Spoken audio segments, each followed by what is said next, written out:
Texas, Crossroads of North America by Jesús de la Teja, Ron Tyler, Nancy Beck Young. Chapter 2, Part 2. The Spanish search for La Salle and the first occupation of Texas, 1689 to 1694. Spaniards had no way of knowing that the Texas coast and its native peoples had taken care of their problem.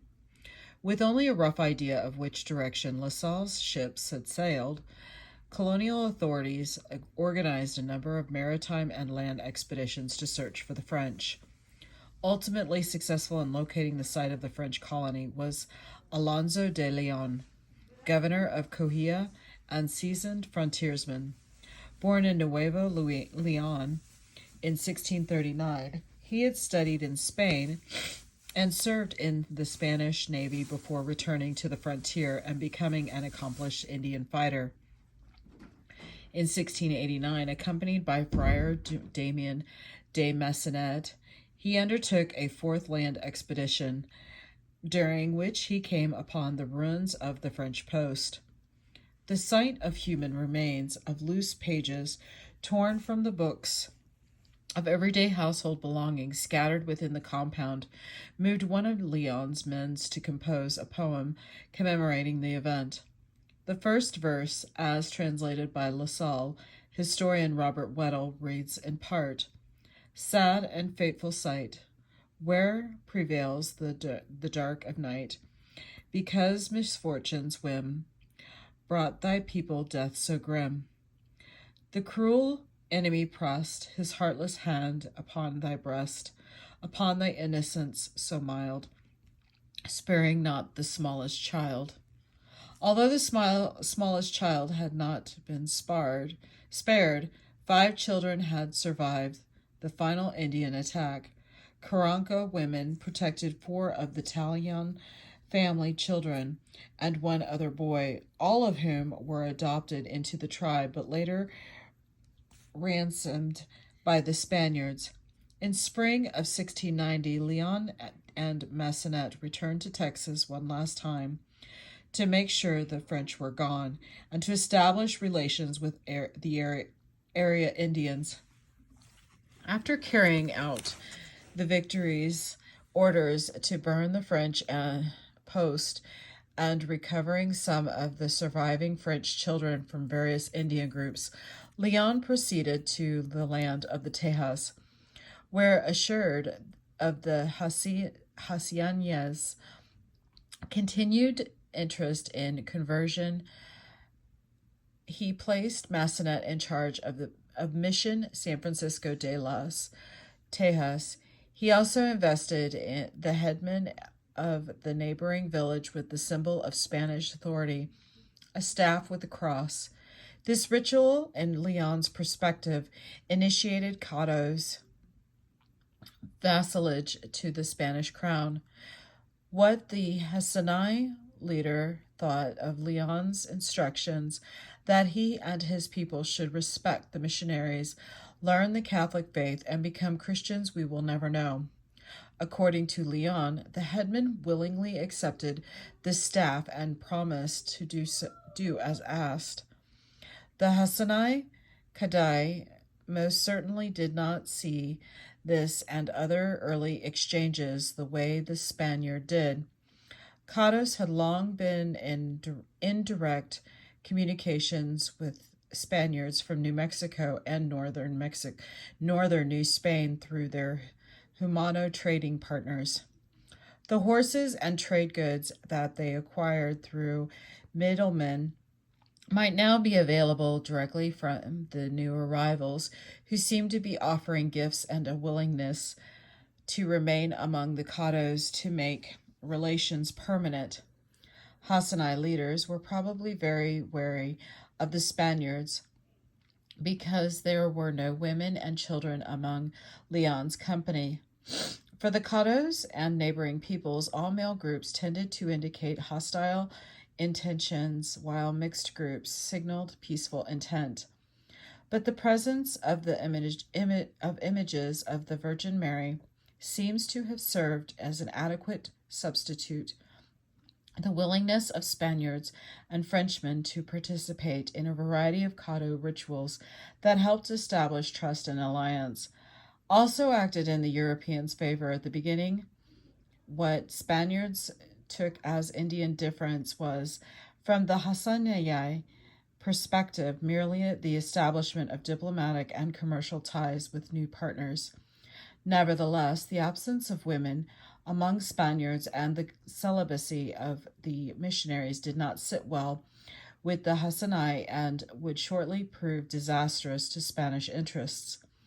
Thus, Spaniards thought they had incorporated the kingdom of the Tejas, the portion of modern Texas that extends from the Trinity River eastward into present-day western Louisiana, as a Spanish province, with the appointment of Domingo Terán de los Rios as its governor in January 1691. The Terán de los Rios Massanet expedition, which lasted from May 1691 to April 1692, proved that Spain was not ready to occupy Texas.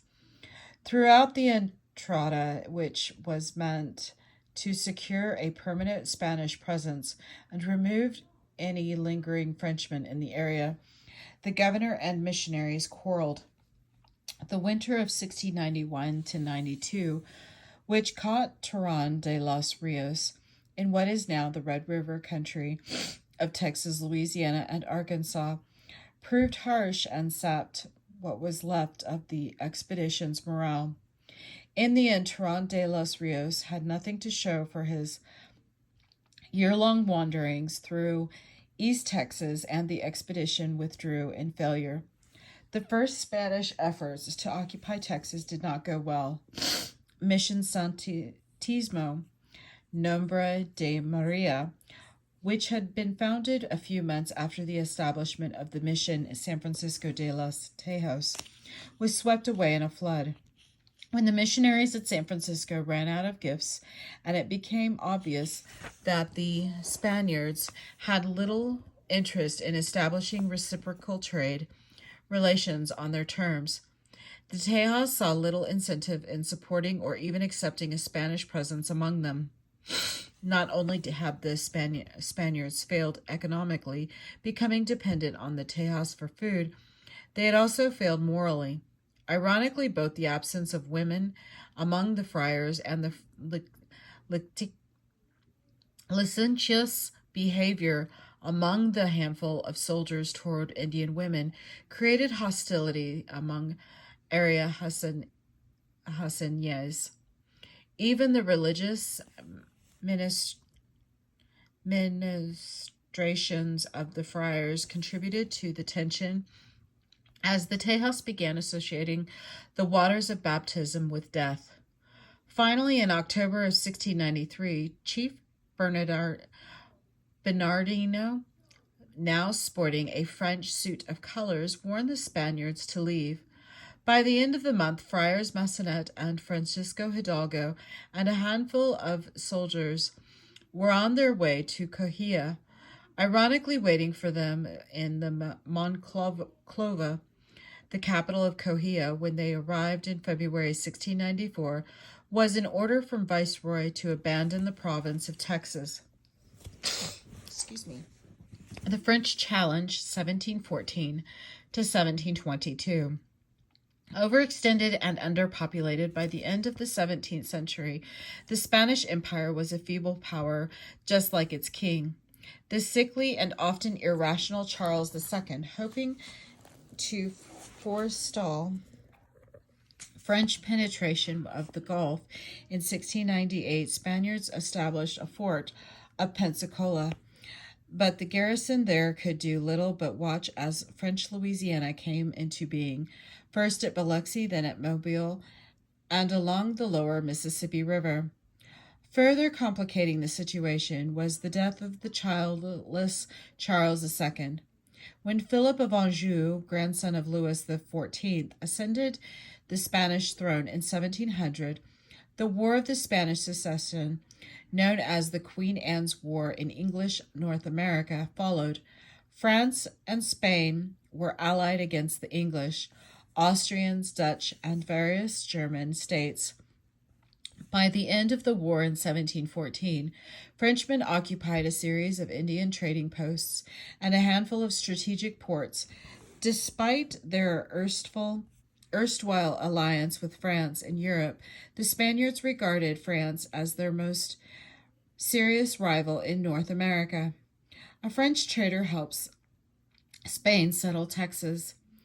The new French threat did not take long to materialize. Governor Antoine de la Mothe, Sieur de Cadillac, charged with making Louisiana profitable, ordered traders westward to establish commercial relations with the Caddo confederacies.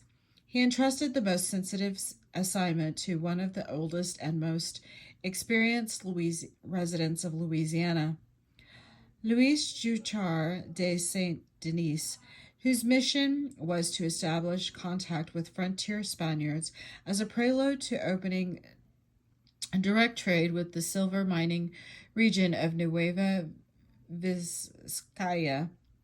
A vigorous Canadian-born Indian trader and royal official, the 37-year-old commander at Biloxi already had a dozen years of experience among the lower Mississippi tribes. In September of 1713, St. Denis ventured up the Mississippi to the mouth of the Red River, then westward to the site of Caddo village, where he established the trading post of the Natchitos. In the course of the next few months, St. Denis slowly made his way southwestward, in search of Spanish outposts. With him were Pierre and Robert Talon, who as children had survived the La Salle expedition. Finally, in 1714, he crossed the Rio Grande near present-day Guerrero, Cahuilla, about 35 miles southeast of the Piedras Negras Eagles Pass, and approached the Presidio San Juan Bautista del Rio Grande. On arrival, St. Denis told the commander of the small post, Diego Ramon, that Governor Cadillac had sent him on a mission to find the Franciscan missionary who had written the French governor of Louisiana 2 years previously requesting assistance in the conversion of the Hassanites. With the arrival of St. Denis at the Rio Grande outpost, Friar Francisco Hidalgo might have believed his prayers were answered. It was he who had written to the French in Louisiana for support of the Christianizing the Caddos. The friar knew that the appearance of a Frenchman on the Cahuilla frontier would require a Spanish response in Texas. St. Denis's testimony at the Viceroy's court proved conclusively that the French had designs not only on Texas, but on the interior mining provinces. The Viceroy issued orders for the reoccupation of Texas on terms favorable to the Franciscans, but unwittingly to the French as well, 4 missions to be protected by a garrison of 25 men to be established as close as possible to the westernmost French post, while Hidalgo and his fellow Spaniards would return to the country of the Tejas. Governor Cadillac would have his point of contact with New Spain, and St. Denis would have an expanded market for the goods and services his Natchitos post could supply. In command of this important expedition to establish a Spanish presence in Texas was Captain Domingo Ramon, son of the Presidio commander Diego, an experienced frontiersman. Setting out from Saltillo in February 1716, he continued to collect material and people along the way. By the time the caravan arrived in the land of Tejas in June, it consisted of 26 men, 7 of them with their families, 12 missionaries, and a number of civilians. In accepting the Massanuts model of a purely religious occupation, could not produce the desired results. Spanish officials also came to terms with the Cato's expectation that peace missions include women and children. Ramon's expedition also included missionaries representing both the Cortillo and Zacata's colleges, including the now aged Hidalgo, who in his 30 years of service had helped establish numerous missions in northern New Spain and was now given the honor of serving as the first resident priest at Nuestro Padre San Francisco de las Tejas, the first mission established by the Ramon Entrada. Cotero friars established two other missions between the Angelina and the Neches, while Zacata's missionaries established Mission Nuestro Senora de Guadalupe at the principal Nacogdoches settlement, future site of the town of Nacogdoches, clustered between the Neches and Angelina rivers. The four missions came under the protection of the Presidio Nuestra Senora de los Dolores. Officially, the leader of the Zacata's friars was Friar Antonio Margel de Jesus, the most renowned Franciscan in early 18th century New Spain and co-founder of the Quatera and Zacata's colleges, who had been too ill to make the initial entrada with Ramon early in 1717. He directed the founding of two new missions to the east, closer to the French post of the Nachitos, including Nuestra Senora de los Dolores at an Indian village outside today's San Agustin and San Miguel de las Edes, near present-day Ravelin, Louisiana. The considerable distance between these two missions and the Presidio mission complex in the Neches could only mean that Margel had accepted St. Denise's assurance of protection and assistance. It was a decision he and his fellow friars would later regret. Although they had made a good start, Ramon and the missionaries were uncomfortable with the precariousness of their outpost. The Hassanais, happy to receive the gifts brought by the Spaniards to establish friendly relations, proved indifferent to the friars, preaching once all the goods had been distributed. Growing trade with the French helped keep the Hassanais in the driver's seat in what the Spaniards liked to think of as their new province. The 24-man garrison was certainly not big enough to provide protection to the new settlement, carry out construction and escort duties, and keep an eye out on the French.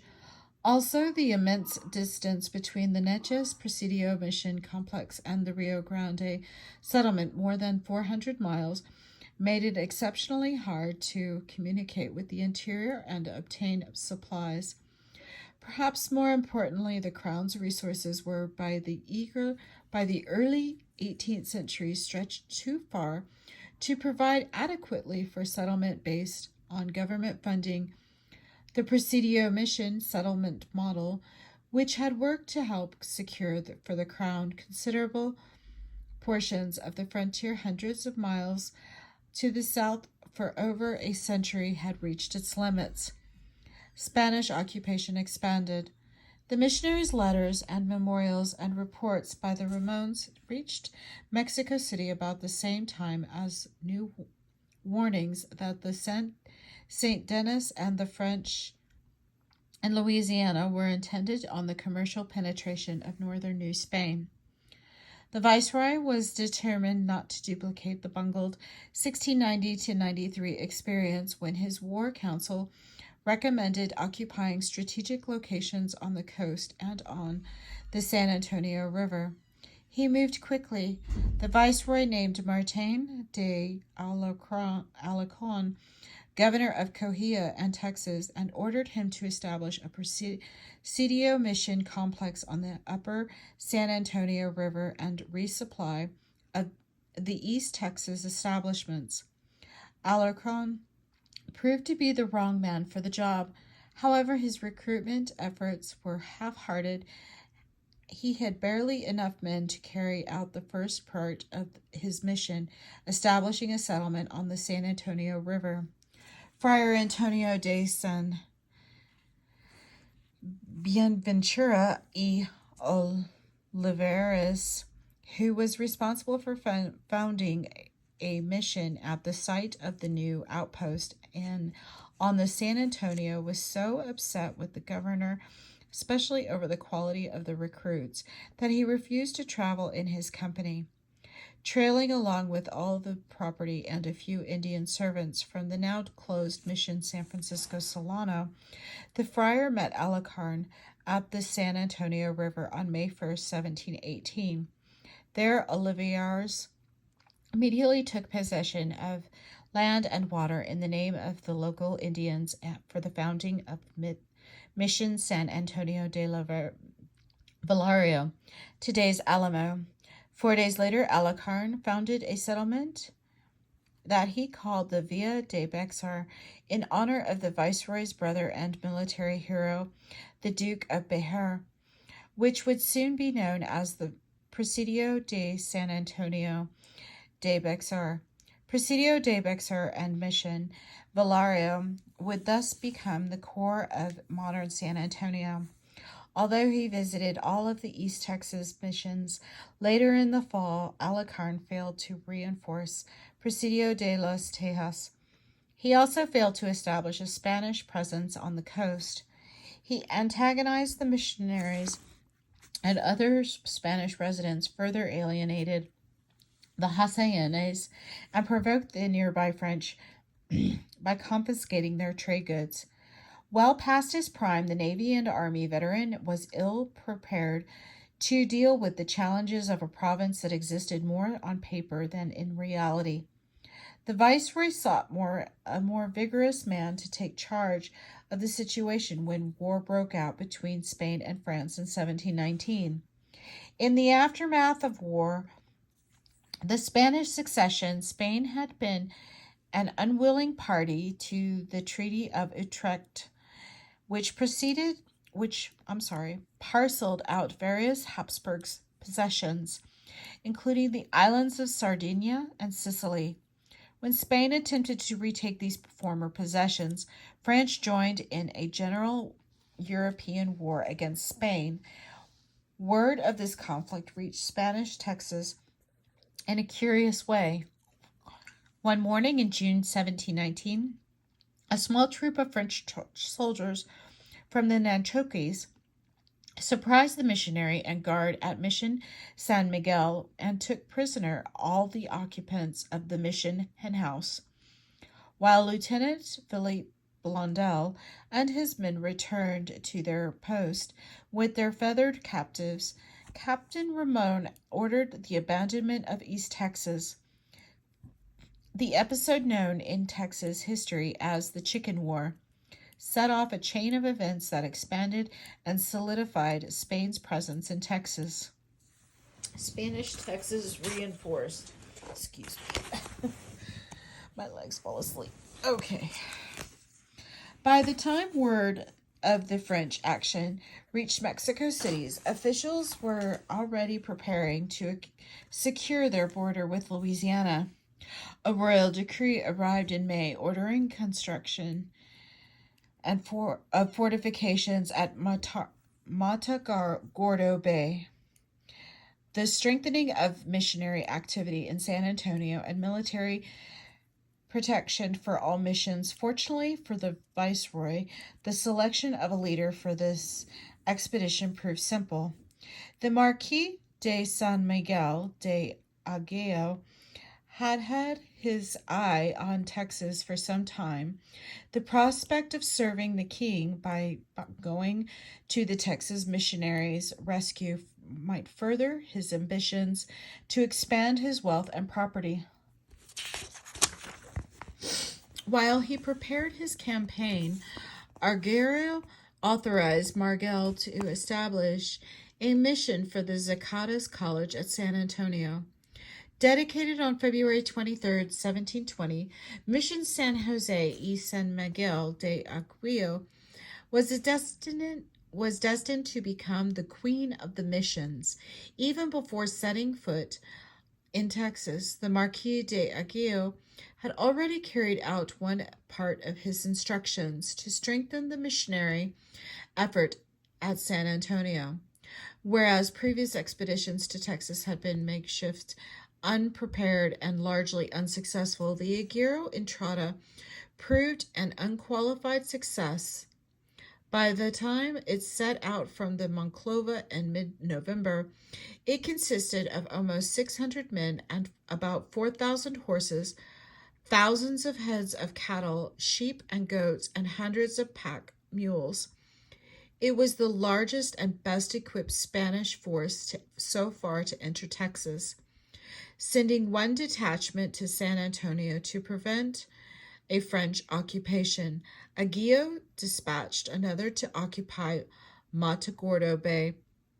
At the site of La Salle's post, by the time Aguillo and St. Denis, who was in command of the Nachicos, met in August 1st, 1721, hostilities between France and Spain had ended, and conditions in East Texas had improved.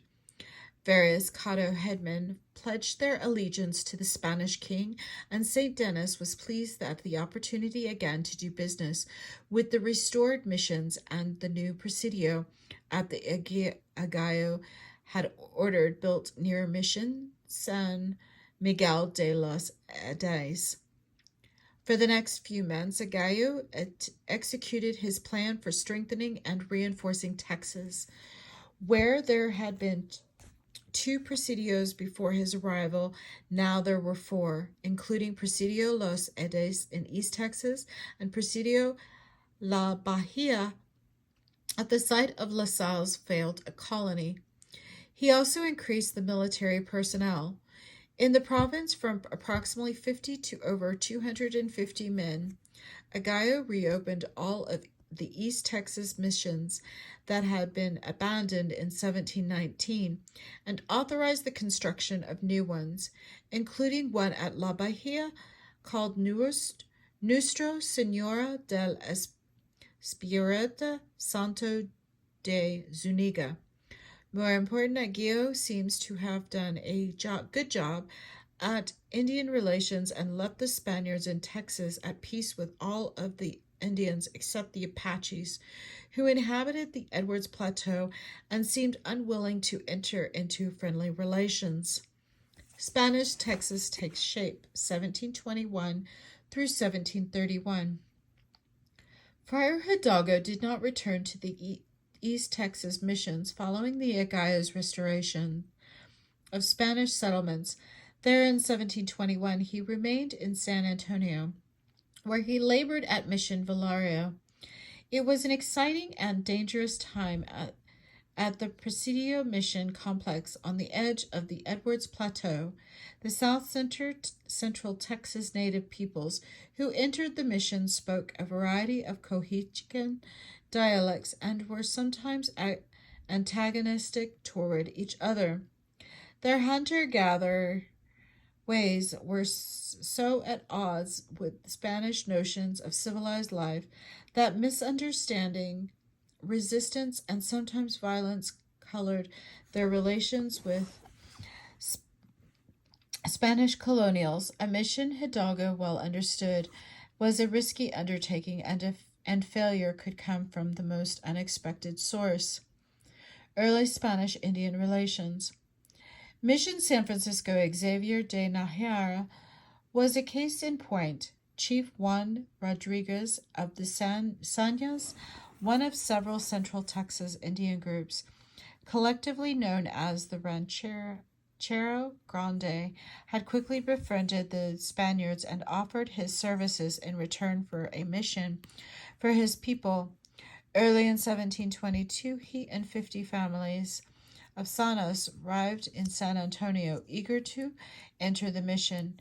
Their eagerness was in part due to the depredations from Apaches, whose increasing rapid raids against them made the Sanos all the more interested in an alliance with the Spaniards.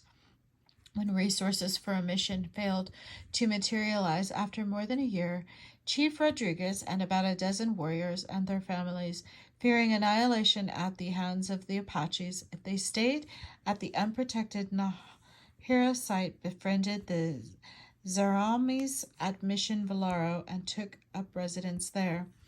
As for the Sanyas, who decided to return to the Ranchero Grande, they made their sentiments clear. The Spaniards would want us to work for them. We want to be their friends and to fight no more. But to live near them or be placed in a mission, we do not want to even speak of it. The Sanyo's concern with the Apache attacks was well founded. Lipan Apache raids made life dangerous in San Antonio, both at the Presidio and at the missions. Retaliatory campaigns by Spaniards, some of which were little more than thinly disguised slave raids, only increased the level of enmity. Soon the friars of the Coreto College came to see the Apaches not as aggressors but as the victims of corrupt military commanders and their debauched troops.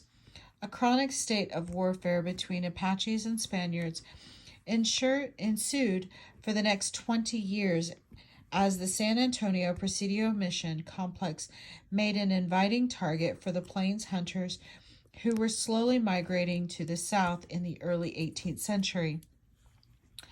As another southward moving hunter-gatherer people, the Comanches cut off their access to the Pueblos and Spanish New Mexico. The Apaches raided Spanish Texas horse herds to replace mounts lost to their enemies.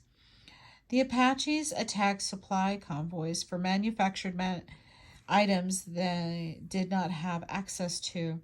Human beings also became the object of raiding, as both Apaches and Spaniards took women and children as hostages and slaves. The Apaches perceived that the Spaniards of Texas had allied themselves with their enemies, the Hassayans, Ranchero Grande, and other eastern Indians.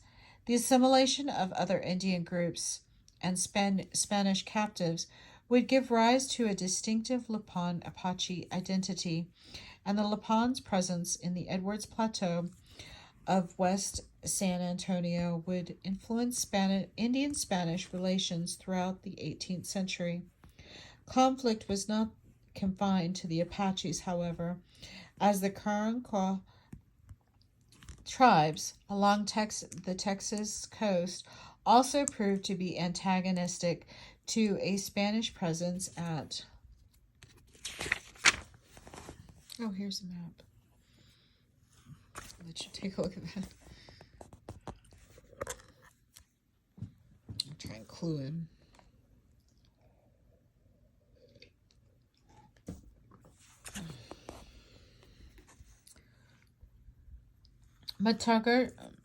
Matagorda Bay. Shortly after its foundings, Mission Espiritu Santo attracted members of various Karanka bands, but relations between the military and the Indians in the missions soon deteriorated. By 1726, the new commander at Presidio La Bahia had arranged for the Presidio Mission complex to relocate at what is today called Mission Valley in Victoria County.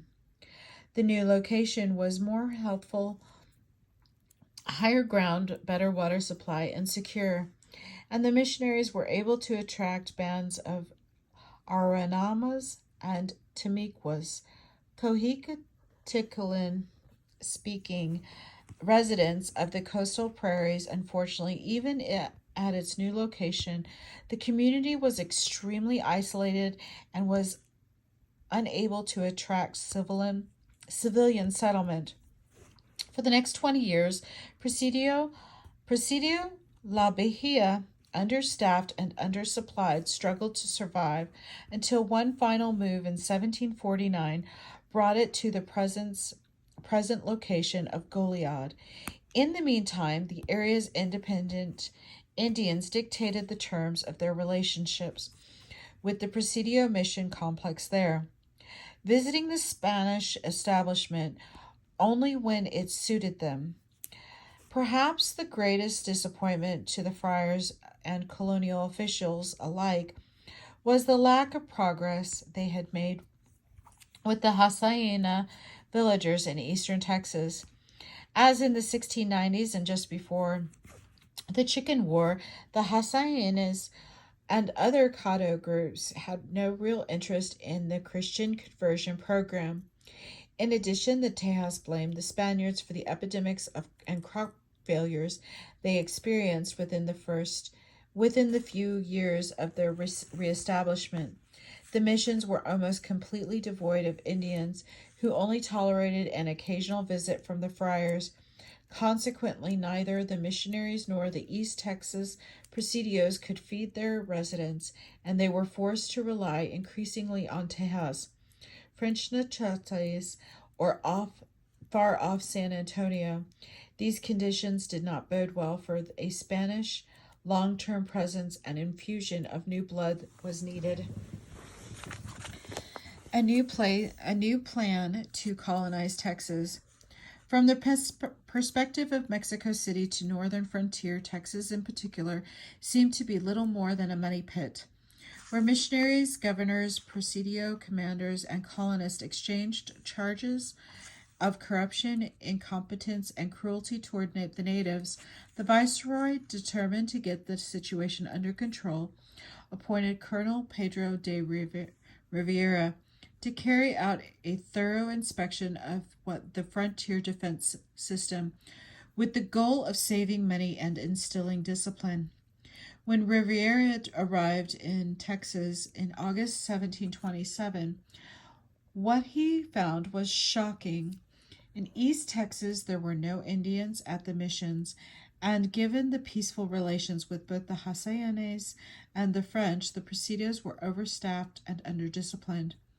At San Antonio de la Bahia, the missionaries were more gainfully employed, but the presidio companies were similarly overstaffed, as they appeared to have successfully handled the Apaches.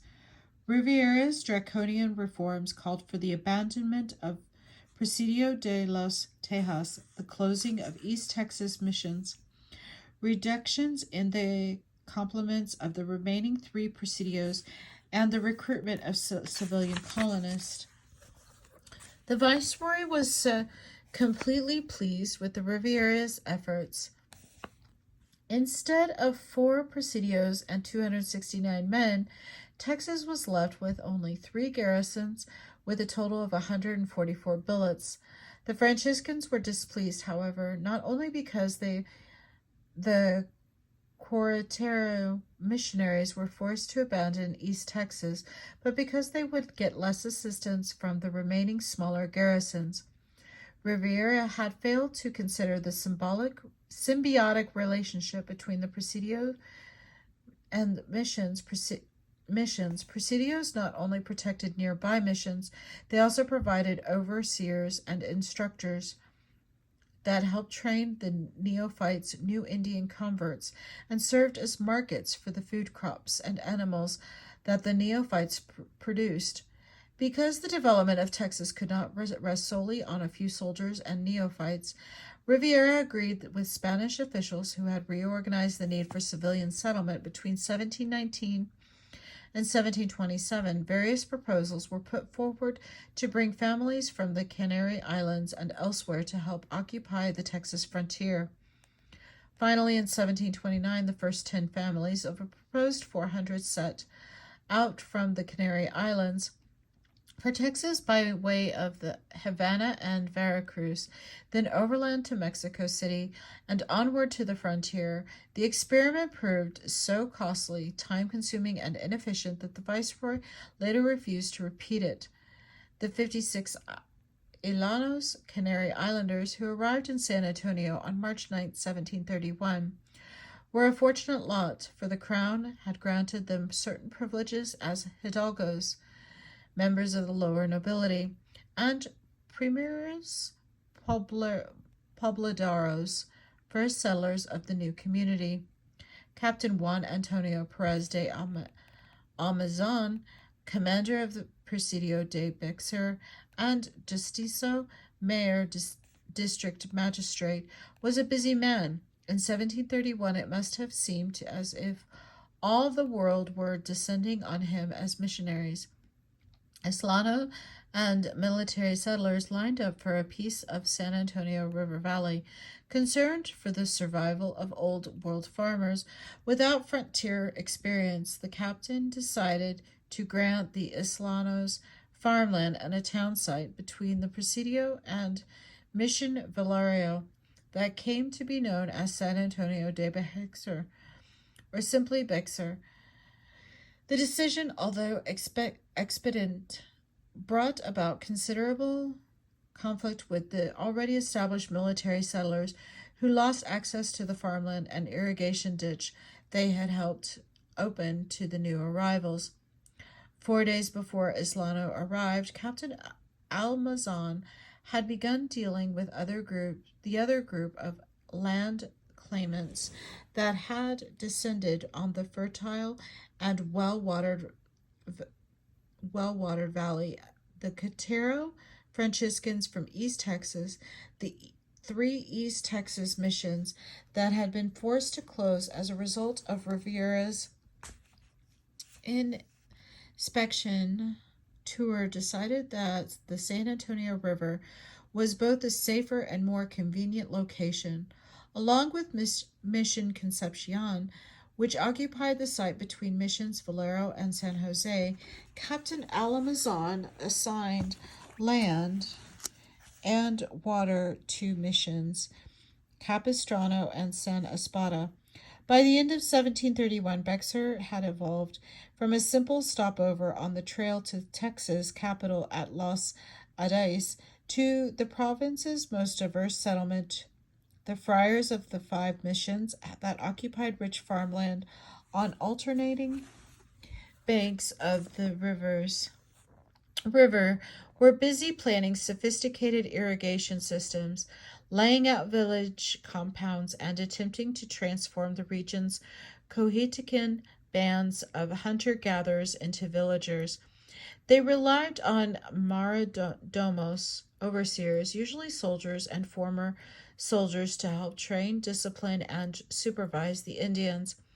Mission Valario and San Jose, which had been in operation for over a decade by then, both produced surpluses that the friars could sell to the presidios, that proceeds going towards the needs of the missions and the neophytes. Spanish Texas' first civilian community. Similarly, the Ilanos, who at first had been housed among the military settlers, were busy putting up their first homes, expanding their Akia irrigation ditch system and agricultural land they had inherited from the military settlers, and accustoming themselves to running a town government. The king's orders provided for the Canary Islanders to be self-governing community with a regimiento or ayuntamiento, town government, of 6 regidors, aldermen, 2 alcaldes ordinarios, municipal magistrates, an alguacil, mayor, constable, or sheriff, a procurador, a municipal attorney, and an escribano, public scribe. The military settlers, a number of whom had retired or were about to retire and hoped for land, water, and house lots, were at first left out of this town-building activity. The Presidio, although adjacent to the new town, represented a separate jurisdiction, and its commander continued to exercise exclusively exclusive authority over soldiers. Their dependents and any settlers not considered vecinos, citizens of the town, most Islanos made every possible effort to exclude military settlers, whom they referred to as agregados, additional or secondary settlers, and considered competitors from access to water and agricultural land. Times and numbers were not on the Islano side. However, on the other hand, construction projects, supply convoys, and retirements and recruitments at the Presidio all brought people to San Antonio, reinforcing the non Ilano population. On the other hand, no more Canary Islanders would come to reinforce the initial contingent. Islano offspring soon began finding spouses among the military families lacking business ties and appropriate economic skills. Some Islanos formed partnerships with military settlers. A few Islanos even abandoned civilian life for the financial security of military service. In time, non Islano, particularly those allied with islanders, began to participate in town government. Squabbling between Islano and agregados was not San Antonio's most pressing problem. That honor went to the continued hostilities with the Lipan Apaches. It was a situation, at least in part, of the settlers' making. However, or so thought, the missionaries Friar Benito Fernandez de Santa Ana complained after a major campaign in 1739 that the expedition was profitable only to those who had horses and other goods, which they sold at excessively high prices, and had greater hopes of a considerable prize of horses, hides, and Indian men and women to serve them. Whether it was Lipans who retaliated for unprovoked campaigns by settlers, or the settlers who exacted a measure of retribution from the Apaches for their continual depredations, the result was that everyone was at risk. Mission Indians tending herds and flocks, settlers among their crops, muleteers carrying supplies into and out of the province of Lipan, Apache band members in their camps. Finally, following a major campaign in which the Spaniards pursued the Apaches deep onto the Edwards Plateau, the Lipans agreed to call a truce in 1745. The ceasefire lasted until August of 1749, when at a formal treaty ceremony held at San Antonio, Lipan chiefs, military officers, the missionaries, and town officials literally buried the hatchet into a great hole dug in the Presidio Plaza. The participants threw a live horse, arrows, and a lance, and a ceremonial hatchet. As the hole was covered, they held hands and embraced. The expansion of Spain's Rio Grande settlement, 1746 to 1767. The Apache peace at Bexar came just as colonial New Spain underwent its last and most successful colonization effort in this northeastern frontier. For years, officials in the Mexico City had been concerned about Spain's weak presence along the Gulf of Mexico coast, north of Tapioca, the mountains of the Sierra Madre Oriental, the mosquito-infested coastal lowlands, and the semi-arid expanses north of the Rio Grande had all contributed to discouraging Spanish interest in the area. As a result, the Llano Mexicano, as the area was commonly called, remained home to hunter-gatherer groups and became a haven for Indians fleeing Spanish domination, who turned around and launched highly destructive raids into Spanish areas.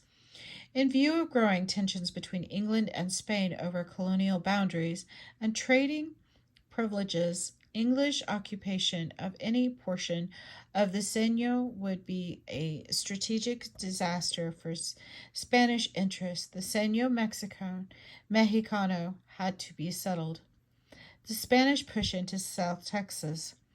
After considering a number of proposals in the 1730s and early 1740s, Jose Escanda y Higuera's plan for occupying the remote region emerged as the favorite. Escandon was a Spanish-born military officer who had made a name for himself as an honest and a successful Indian fighter. After receiving his appointment as governor of the new province of Nuevo Santander in September 1746, he decided that not only being determining the best trails, most fertile and well-watered locations, and the territories of existing Indian groups could the project achieve quick success. From the reconnaissance of the area, Escandon came up with a bold plan to gain for Spain complete control of the coastal region. Colonists would enter the Seño from neighboring provinces and occupied strategic locations as far north as the Pecos River. To facilitate contacts with Texas, Escandon ordered the relocation of La Bahia from its Mission Valley site to its present location on the San Antonio River. For his part, Escandon would establish a new town in the Nueces River near present-day Corpus Christi to serve as the northern limit of Nuevo Santander. Although that settlement never materialized, La Bahia flourished at its new location, which had timber and stone for construction, open prairies for farming and grazing, and plentiful water in the San Antonio River.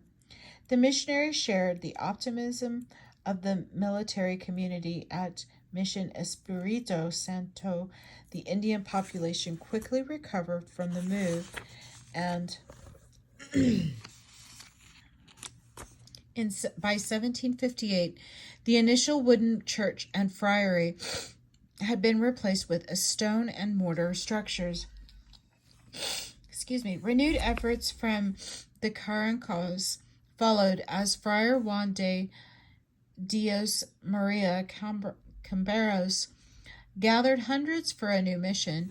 Not waiting for an official reply to his request for permission, he established Mission Nuestro Senora del Rosario nearby in 1754. Throughout the 1750s and 1760s, La Bahia made steady progress despite the advent of Apache and Comanche raiding in 1762. From just a handful of civilians in 1749, La Bahia's population increased to 46 civilian households in 1767. Marriage among the Presidio Company added to the non-military population, and by the 1760s, the sons of the former soldiers were themselves enlisting in the company at the missions. Although the numbers fluctuated, populations numbered in the hundreds, more than enough to perform all the essential functions at the mission compounds and at the outlying ranches. Few Caranqua families entered Mission Rosario, with most bands merely incorporating the La Bahia missions into their annual foraging cycle. Increased economic activity centered on livestock. Thousands of head of cattle grazed the open ranges of the coast. Mission Espiritu Santo, although it could only count a few thousand branded head, claimed over 40,000 animals between the San Antonio and Guadalupe. The Presidio Commander's Ranch, which occupied thousands of acres on the west bank of the San Antonio River, was so productive that it employed both civilians and enlisted men in its operation. Over time, the community's growing prosperity encouraged the appearance of the first merchants and craftsmen. The lower Rio Grande settled. Of importance to the history of Texas was not only the relocation of La Bahia, but Escanda's founding of a series of settlements along the Rio Grande. By the end of March 1749, he had authorized settlements along the south bank of the lower Rio Grande, including Camargo under the leadership of Blas Maria de la Garza Falcon, a member of a leading stock-raising family from Cahia. As families continued to respond to Escandado's initial success, new settlements sprang up over the next few years. Finally, in 1755, yet another wealthy stockman, Thomas Sanchez, received Escandon's permission to found the town of Laredo on the north bank of the Rio Grande. The Rio Grande towns, the Villas del Norte, were part of the 23 civilian settlements, 15 missions, and 2 mining camps of Nueva Santander that Escandon authorized in 6 years. By his reckoning, he was responsible for the settlement of 1,337 civilian and 144 military families, for a total of 6,385 persons. In the 15 missions, there were 2,837 neophytes. The contrast of Nuevo Santander with Texas, where settlement had not successfully expanded beyond the 3 mission presidio complexes left behind by the Marquis de Agueo in 1722, and which contained a Spanish population of only 1,800, could not be starker. The people of Nuevo Santander, like those of Texas and the rest of New Spain's northern region, were ethnically and socio-economically mixed. Criollos made up of about 1/3 of the population, Castis about half, Christianized Indians approximately 15%, and Peninsular Spaniards only 1 or 2%. Despite the folklore that touts the Europeans and even noble ancestry of the region's Hispanic populations, many of the people of Nuevo Santander, as one local official reported in 1757, were poor families that lived off the seasonal employment they could obtain from the haciendas, and Escandon was blunter, declaring that his recruiting success was a result of colonists fleeing the abuses of local officials and the slavery in which they lived, having been made debtors to the haciendos without a debt. However, the Nuevo Santander South Texas frontier offered opportunities for those intrepid enough to face the risks. Although Escandon had made exceptional progress in making Nuevo Santander secure and productive, there were problems. The missionaries complained that rather than carrying out their primary mission of converting the Indians, Escandon forced them to serve the civilian population, turning them into little more than parish priests. Worse, the reduction gathering of non-sedentary Indians in missions of the natives people had become the means by which their labor was exploited by colonists. The friars accused the governor of having not the slightest interest in the most important and proper matter of the pacification and settlement of the Indians. As a result, peaceful Indian groups had fallen into virtual slavery, and aggressive ones had abandoned the missions and started preying on outlying ranches and settlements. Under these conditions, the missions quickly declined. By the 1790s, the mission system in the Nuevo Santander had completely collapsed. An Indian population in the territory, estimated at approximately 25,000 in 1750, stood at less than 2,000 at the end of the century. Missionaries were not the Eskendins' only critics. Many settlers, especially those of substantial means, complained that although they had repeatedly been assured of land titles, none had as yet been distributed. Although he could deflect or ignore the missionaries' complaints, the governor did have to account for the unsettled state of land ownership in the province. Escandon's explanation to the viceroy was that his extensive duties kept him from attending to the matter and that he had no qualified subordinate to see that the job was done properly. Moreover, because settlers continued to arrive, some of whom he considered of better quality than the original settlers, he wanted to wait longer and make sure the land went to those most capable of making the best use of it. Determined not to allow such promising start to descend into chaos, the viceroy appointed a royal commission to carry out a general inspection and distribution of lands to the settlers of Nuevo Santander in 1767. Conditions along the river created unique problems: abundant water in the Rio Grande, but a scarcity of fresh water away from it, especially on the north banks, an adequate amount of good bottomland available for agriculture, but high flood banks that limited irrigation on the south side and made it impossible on the north bank.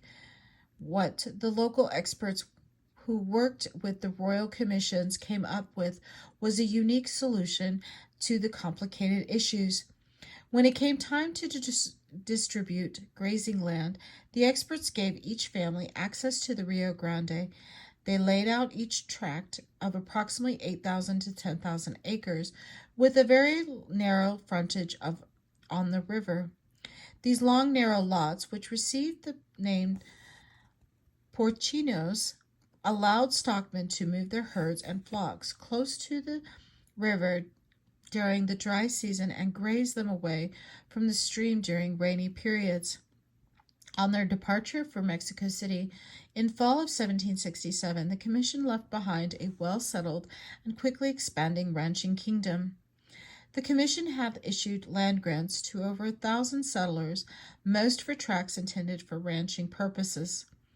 Even the territory north of the Rio Grande, the most exposed to Indian attacks and the most arid, saw a steady advance in cattle operations that produced many ranchos, measuring in the tens of thousands, and some in the hundreds of thousands of acres. The ranchos became a progenitors of the famous Texas ranchers of later generations. The desert blooms at Paseo del Norte. Hundreds of miles upstream from the developing ranching communities of the lower Rio Grande Valley, a very different type of settlement activity had produced a thriving set of communities at Paseo del Norte.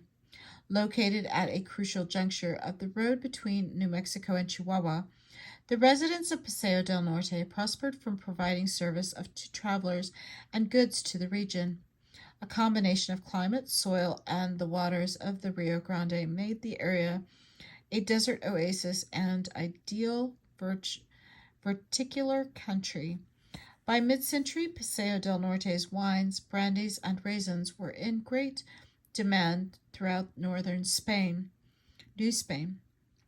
Farming extended to the cultivation of wheat in well-irrigated fields that produced substantial surpluses for export to the mining camps to the south. In fact, the use of farmland for grapes and wheat meant that in some years residents didn't harvest enough corn to meet local needs. Economic success brought population growth. Despite increased raids by the Apaches, the population of the district grew from about 1,000 people to the turn of the century to almost 5,000 in 1765. The civil-military settlement, located on the south bank of the river, El Paso del Rio del Norte, was home to over 2,800 residents. The Presidio Company of 49 men and their families, 230 persons in all, made up less than 10% of the total Indians and Genizarios, New Mexico term for detribalized Indians incorporated into Spanish society, made up about 20% of the population. The remaining 70% consisted of Crojillos and Costes, usually referred to as mestizos, but also including mulattoes. Some of were the Genizario families had even managed to gain the Chino states. That is, they were considered full citizens of the settlement, an indication that economic and social opportunities on the frontier conspired to downplay the social and racial labels that restricted social mobility elsewhere.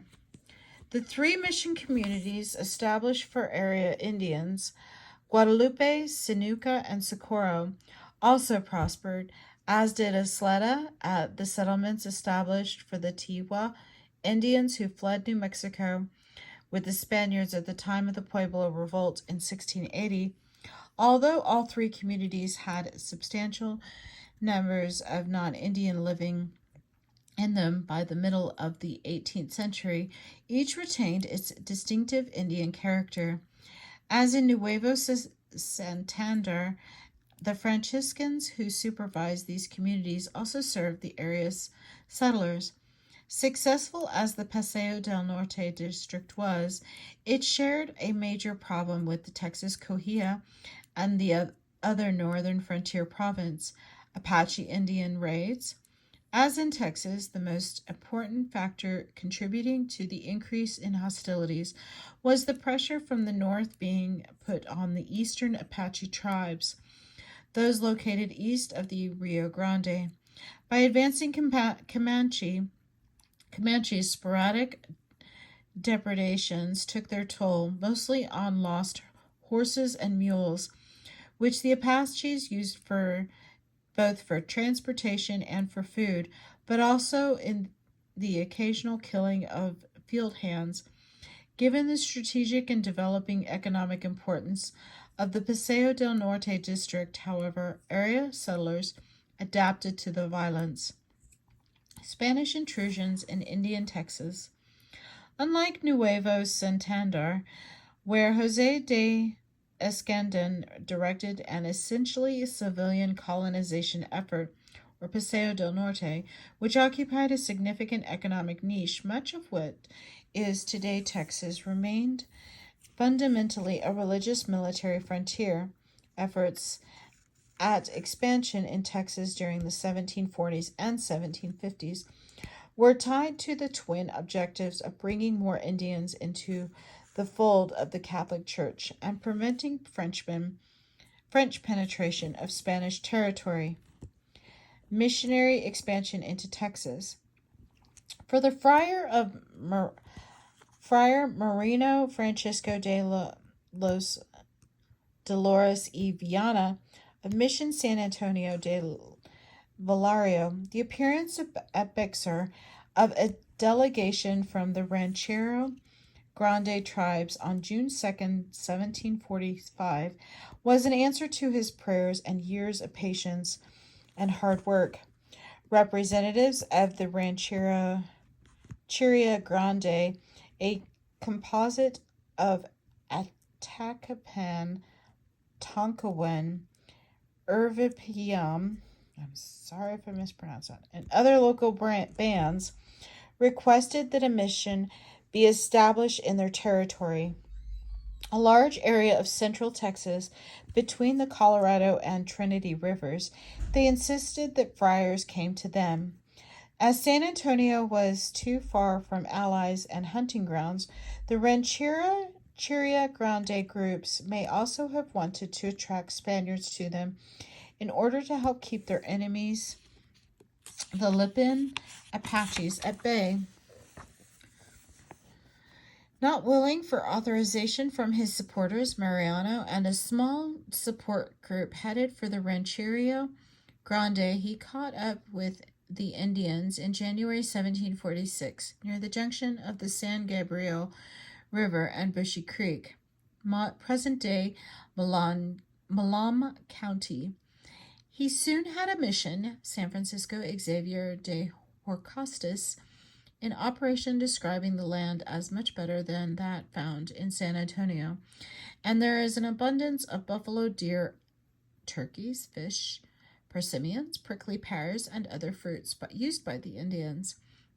Although other reports were less optimistic, the viceroy consented to the project, detaching soldiers from Los Ares and La Bahia for garrison and authorizing two other missions. Despite the missionaries' enthusiasm, the San Xavier experiment was short-lived and tragic. As in other similar situations, mission life proved too alien for the Ranchero Grande's hunter-gatherer people. Disease, drought, shortages of supplies, and lack of discipline among the soldiers assigned to protect the missions drove the Indians away. The May 1752 murder of one of the missionaries and a man whose wife, with the friars, had accused the Presidio's commander of having an affair with, did not inspire confidence among the Indians. By September 1753, the San Xavier Presidio mission complex had completely collapsed, and missionaries and the new commander, Pedro de Rabello y Terán, began advocating for the relocation of the missions, which he did without authorization in summer of 1756.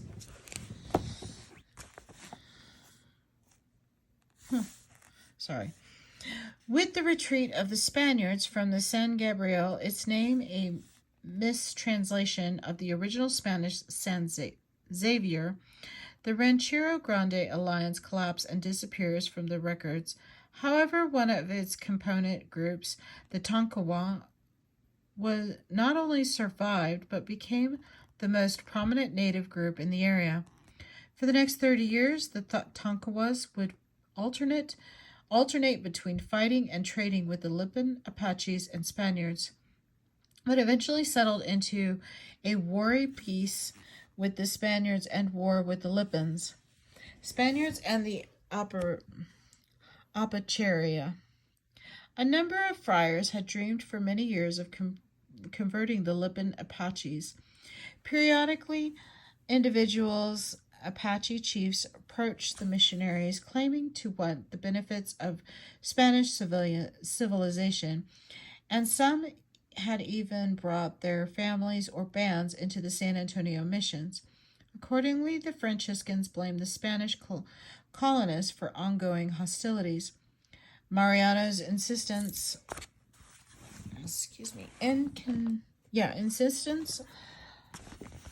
on their own territory, commonly referred to as Apacheria, led to expeditions into the hill country northwest of San Antonio.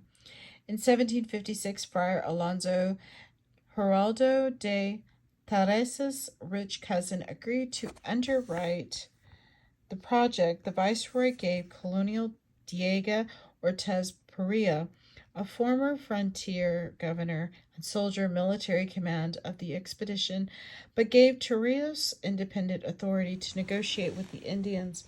The colonial, cynical about the Apaches' intentions, soon quarreled with the missionaries, complaining to the viceroy, "The state in which we have found the Apaches is so different from what I expected that I assure you the method of their pacification is a major concern to me," unquote. Indeed, when in April 1757, the Entrada arrived at the site of present-day Menard and pitched camp, the Lipans were nowhere in sight. Construction soon began on Mission and Presidio, but each passing day gave another indication that the San Saba complex was not to flourish.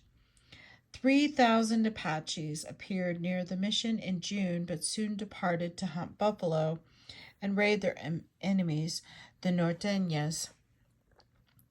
The Norteñas, Northerners, or the nations of the North, represented a new force on the Texas scene, essentially a Spanish term identifying the Indians nations north and east of San Antonio, specifically the Wichitas, but generally including Caddos, Bidets, Tonkawas, and Comanches.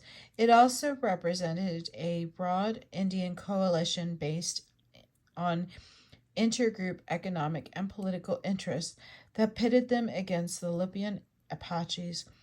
While the Apaches had the preeminent indigenous people of much of the Texas region, west of the High Sinais, at the beginning of the 18th century, by the 1740s, they faced considerable pressure from new groups that had been making their way into Texas from the North Wichita bands moving south of the Red River and Comanches moving southeastward challenged Libyan Apaches for hunting grounds and trading privileges with surrounding peoples. By mid-century, Spaniards at San Antonio were aware of the changing in tribal dynamics, but their choice to focus on converting the Apaches unwittingly turned the Spaniards into allies of the one Indian nation at war with just about all others in Texas. With the Apaches unwilling to settle down and no prospects for attracting other groups, some of the missionaries gave up on the projects, leaving Mission San Saba in the hands of Taros and two colleges from the San Fernando College during the fall and winter of 1757 to 58. Various Apache bands made rest stops at the mission, but all refused to stay. The end came in March of 1758. At the beginning of the month, a war party attacked the Presidio's horse herd and made off with 62 mounts. On March 16th, a large group of Norteño warriors, including Caddos, Tonkawas, Atacapans, Wichitas, and Comanches, encircled the mission compound, many of them bearing French muskets and swords. After ransacking the buildings and the attackers killed friars Chorrillos and Jose Santia Esteban, along with a few of the assistants and soldiers. Unwilling to challenge the military directly, the Norteños approached but did not attack the Presidio. Unable to pursue the attackers, Colonel Parilla sought revenge in a more deliberate way. Parilla offered to lead a campaign not only to avenge the deaths of the two friars and 8 other Spanish subjects, but also to demonstrate to the Norteños that they could not act with impunity. At a January 1759 meeting, Parilla, the governors of Texas and Coahuila, and the region's Presidio commanders decided that they would mount a 500-man expedition, including contingent of Apache allies, against the Wichitas and Tonkawas that summer. Although it achieved a minor victory against one Tonkawa camp near the Clear Fork of the Brazos, and the allied Apaches overwhelmed another camp, the expedition encounter with the Wichitas was not so successful. The Wichita village at present-day Spanish Fort was not only fortified, but was also flying a French flag. The Wichitas, armed with French muskets, with every bit a match for the ragtag force under Colonel Parilla. The Wichitas repulsed the Spanish assault and their Lipan Apache allies fled. The Spanish suffered only 52 casualties and, believing they had made their point, withdrew. In the aftermath of the Norteño campaign, the presidio on the San Saba River hung on for another decade before being moved southward, first to support a last effort to settle the Lipan Apaches at the El Canyon missions at the headwaters canyon of Nuques and eventually below the Rio Grande.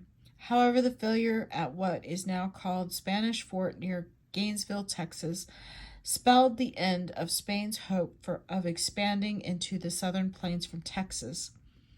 The Wichita's encountered by the Spaniards at San Saba and the fort on the Red River were Caddo-speaking agricultural people whom the early Spanish expeditions had encountered in Kansas and Oklahoma. They had been undergoing their own process of cultural reinvention over previous decades. Pressure from the Osage to their northeast and Comanches to the west, access to horses and eventually to firearms and European trade goods from the French, and the efforts of disease had brought about a steady southward migration that included the abundance of dispersed agricultural settlements for more concentrated villages and increased dependence on bison hunting and a greater involvement in southern plains trade. By the mid-18th century, they had formed an alliance with the Comanches, acting as their commercial intermediaries with the French, and a lasting enmity with the Lipan Apaches, who raided Wichita villages for horses and provisions on a regular basis. Of all of this, Spaniards were only very imperfectly aware. It would take another 3 decades for them to come to terms with Wichita control of North Texas.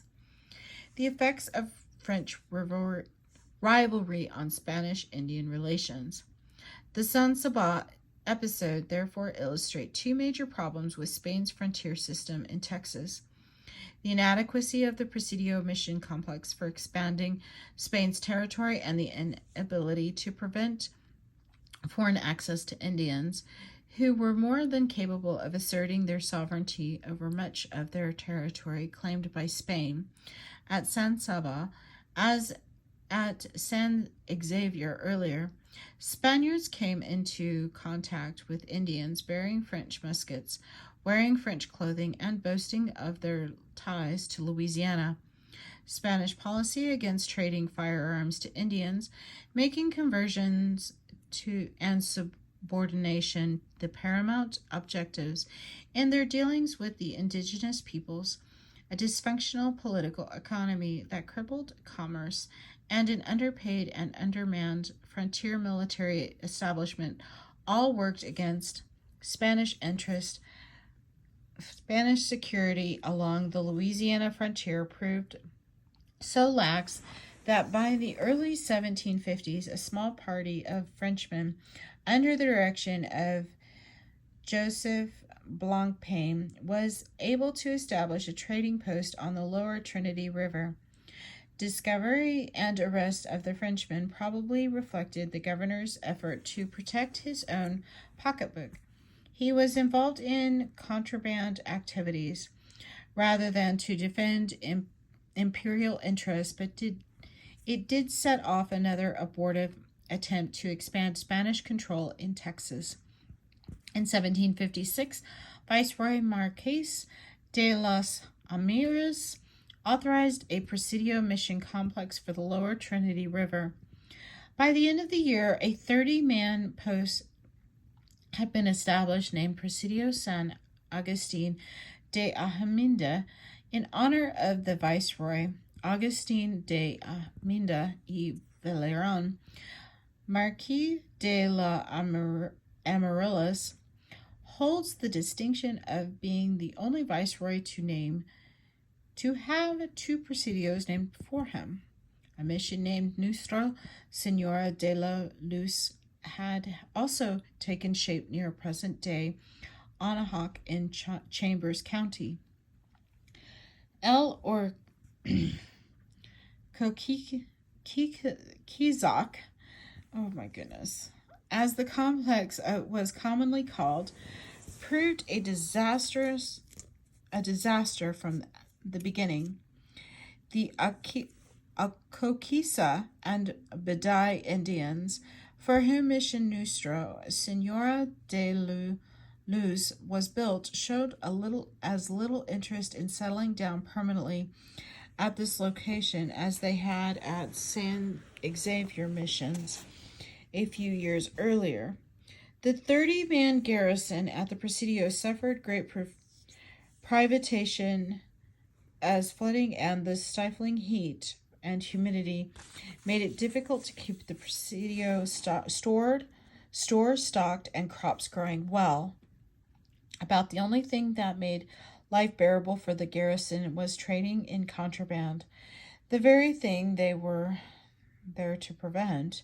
Contraband was, in fact, what East Texas was all about, since foreign commerce was illegal except through the very rigid mercantilist policies of the Spanish crown. Notitos stood as a monument to Spain's local authority in Texas. The garrison and small civilization population in the vicinity of Los Adedes often lacked provisions and supplies to make ends meet. So French Nachichotes supplied the needs of Spanish East Texas. Likewise, the lack of trade goods and the official Indian policy meant that even those Indians who had sworn allegiance to the Spanish crown actually had more interactions with the French across the border. Indians brought horses captured during raids on Spaniards and rival nations in the interior to trade at Tuchitos, whose farms supplied Indians, Spaniards in Texas and beyond with tobacco, and whose merchants supplied Indians with firearms and Spaniards with an assortment of manufactures. Fortunately for the Spanish policymakers, a solution to the problem of French interference with Spain's Texas Indians was in the making on the battlefields of Canada and Europe. Conclusion. By the early 1760s, there was marked a contrast between Texas and the neighboring provinces of Nuevo Santander and Coahuila. Jose de Escandon had fired the imaginations of thousands of Spanish frontiersmen with his offers of generous land grants and effective measures against the Indians of the regions. Towns, ranches, and mining camps soon dotted the Nuevo Santander countryside from the area just north of Tampico to the Rio Grande Valley.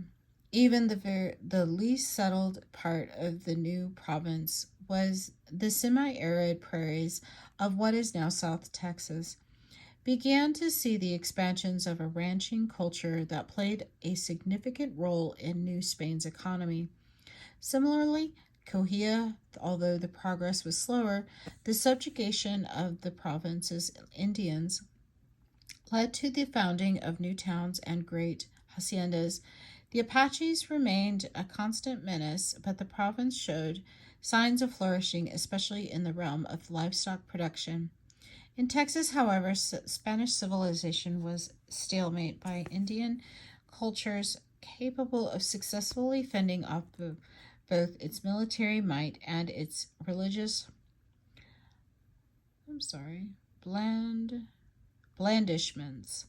Spaniards were just one among various newcomers, Comanches, Wichitas, Frenchmen, Tonkawas, who altered the economic, political, and cultural patterns of the region as they had existed before 1680.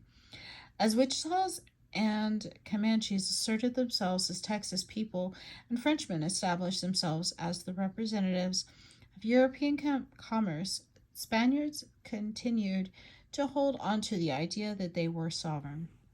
With insufficient resources to enforce the sovereignty, officials played a shell game with a few soldiers and missionaries at their disposal. The successive failures at the San Xavier, San Saba, and El Orakizak largely discredited the Presidio mission system of frontier expansion. California, founded in 1769, seems to have been the exception that proved the rule. San Antonio, La Bahia, and Los Andes survived, as did a few missions, but they exercised control over a very limited hinterland.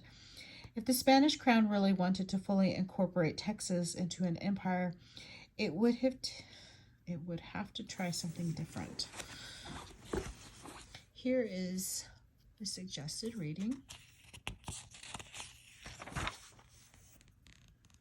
And this is the end.